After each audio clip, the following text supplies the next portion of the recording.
Kita ke informasi lainnya terkait dengan Asosiasi Rumah Sakit Swasta Indonesia atau ARSI. Ini menilai digitalisasi menjadi sebuah keharusan bagi rumah sakit di era modern saat ini. Ya, digitalisasi diakui menciptakan peluang sekaligus tantangan bagi fasilitas kesehatan dalam memberikan pelayanan yang efektif, efisien, berkualitas, dan terjangkau. Asosiasi Rumah Sakit Swasta Indonesia atau ARSSI menilai digitalisasi menjadi sebuah keharusan bagi rumah sakit di era modern saat ini. Menurut Ketua Umum Asosiasi Rumah Sakit Swasta Indonesia, Ling Iksan Hanafi, digitalisasi menciptakan peluang sekaligus tantangan bagi fasilitas kesehatan dalam memberikan pelayanan yang efektif, efisien, berkualitas, dan terjangkau. Meski demikian, Ling mengakui proses digitalisasi tidak berjalan seragam di semua rumah sakit swasta, mengingat perbedaan karakteristik tiap fasilitas mulai dari rumah sakit jaringan besar, rumah sakit soliter, hingga yang berada di daerah terpencil. Ling juga menyoroti pentingnya penggunaan produk dalam negeri sesuai arahan pemerintah melalui penerapan tingkat komponen dalam negeri atau TKDN. Hal ini tentunya akan membantu untuk pelayanan yang efektif, juga mutu yang lebih baik ya. Tapi tahapan-tahapan ini tentunya akan bermacam-macam ya, karena kami di Asosiasi Rumah Sakit Swasta itu ada rumah sakit yang berbentuk grup, ada yang soliter, ada yang sampai ke daerah-daerah. Tentunya ini perlu tahapan-tahapan. Berdasarkan data dari sekitar 3.200 rumah sakit yang ada di Indonesia, terdapat 1.900 yang merupakan rumah sakit swasta atau 65% dari total jumlah rumah sakit. Jakarta, Tim Liputan, ADX Channel. Masih bersama kami di Prime Market Highlights. Pemirsa, pemerintah melalui Kementerian Usaha Mikro, Kecil, dan Menengah atau UMKM meluncurkan Rise to IPO. Ya, program ini diharapkan sebagai solusi pembiayaan bagi usaha menengah. Kementerian Usaha Mikro, Kecil, dan Menengah atau UMKM meluncurkan program Rise to IPO sebagai solusi pembiayaan alternatif bagi usaha menengah. Menteri UMKM Maman Abdurrahman menyebutkan salah satu tantangan terbesar yang dihadapi pengusaha menengah di Indonesia bukan hanya soal permodalan, tetapi juga akses terhadap skema pendanaan jangka panjang yang sesuai kebutuhan dan berkelanjutan. Dengan hadirnya program Rise to IPO atau dengan mencatatkan perusahaan ke pasar modal, diharapkan menjadi alternatif pembiayaan pengusaha menengah untuk naik kelas atau dengan kata lain, dari perusahaan tertutup menjadi perusahaan terbuka sehingga lebih transparan dan kompetitif. Menteri UMKM menambahkan, program Rise to IPO ini diharapkan meningkatkan awareness dan literasi tentang pasar modal, memberikan strategi pendampingan teknis dan konkret, serta membuka kesempatan bagi peserta yang lolos kurasi untuk mengikuti program IDX Inkubator. Salah satu kemanfaatan yang paling utama tentunya dengan usaha-usaha menengah ini bisa masuk dan melantai di pasar bursa, ada dua hal ya. Yang pertama adalah mendorong agar usaha-usaha menengah kita bisa lebih melakukan penataan good corporate governance, sistem laporan keuangan, terus manajemen operasional yang jauh lebih produktif, profesional, dan lebih tertata. Lalu yang kedua juga membuka akses pasar dan akses keuangan, selain dengan metode akses keuangan pembiayaan yang konvensional, jadi membuka sektor usaha menengah untuk bisa mengakses beberapa akses pembiayaan.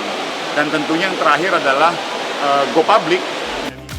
Berdasarkan data Bursa Efek Indonesia hingga 2024, sudah terdapat 42 perusahaan skala menengah yang tercatat di papan akselerasi dengan mayoritas berasal dari sektor consumer goods, teknologi, dan properti. Upaya ini sejalan bagi pengusaha menengah yang masuk dalam program Rise to IPO yang mengedepankan aspek-aspek kualifikasi, kualitas, serta fundamental perusahaan. Dari Jakarta, Ade Firmansyah, IDX Channel. Ya, kita sambut juga begitu ya, Ca, inisiatif untuk kemudian mendorong usaha menengah untuk kemudian bisa IPO, tapi ya kita harapkan memang segala sesuatunya harus dipersiapkan ya. Karena IPO ini bukan sesuatu yang simpel, sederhana, tapi memang butuh persiapan yang luar biasa, memakan tenaga, bahkan ya memakan biaya juga, jadi memang harus benar-benar dilihat secara holistik.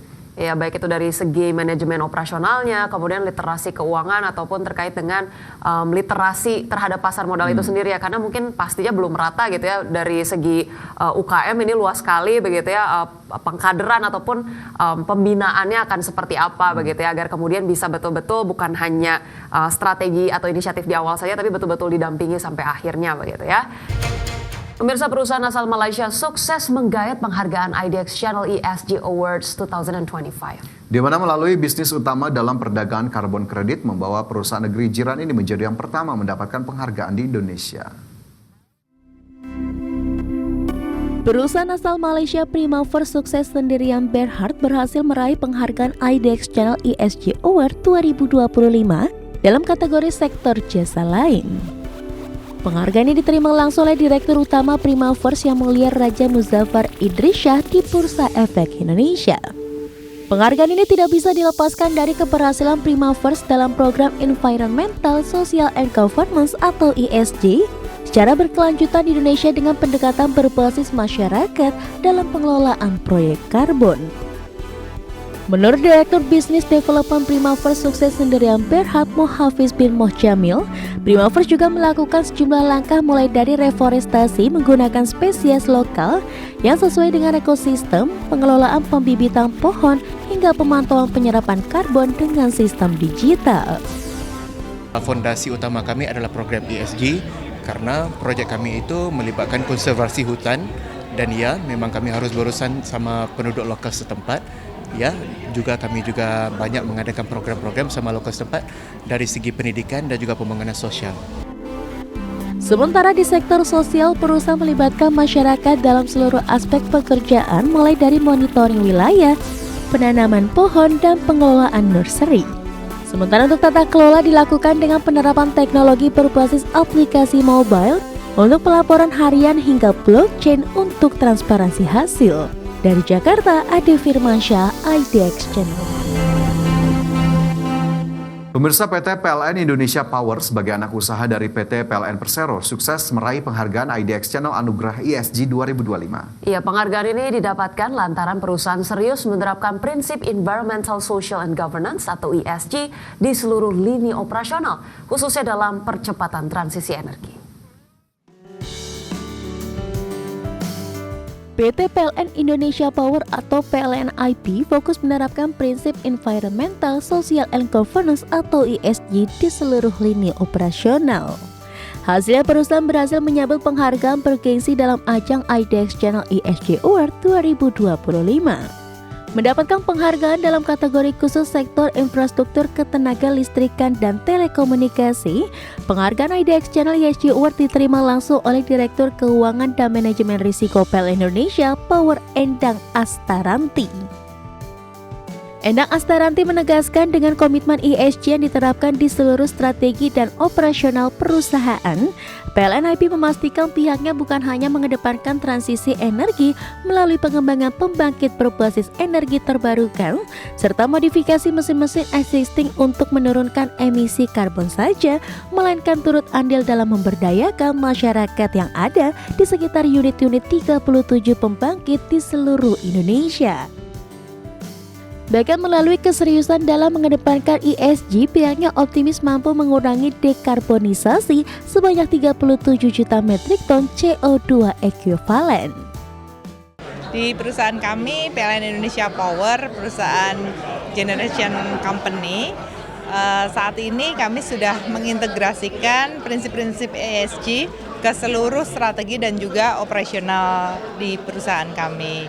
Yang pertama di prinsip I atau lingkungan, kami mengusahakan untuk melakukan upaya-upaya transisi energi, mulai dari melakukan pengembangan pembangkit yang renewable energy, kemudian juga memodifikasi mesin-mesin kami, pembangkit yang sudah existing. Endang menambahkan dalam peningkatan pembangkit ramah lingkungan atau PLN Renewable Energy, pihaknya optimis mampu membangun pembangkit renewable energy mencapai 14 gigawatt hingga 2030 mendatang.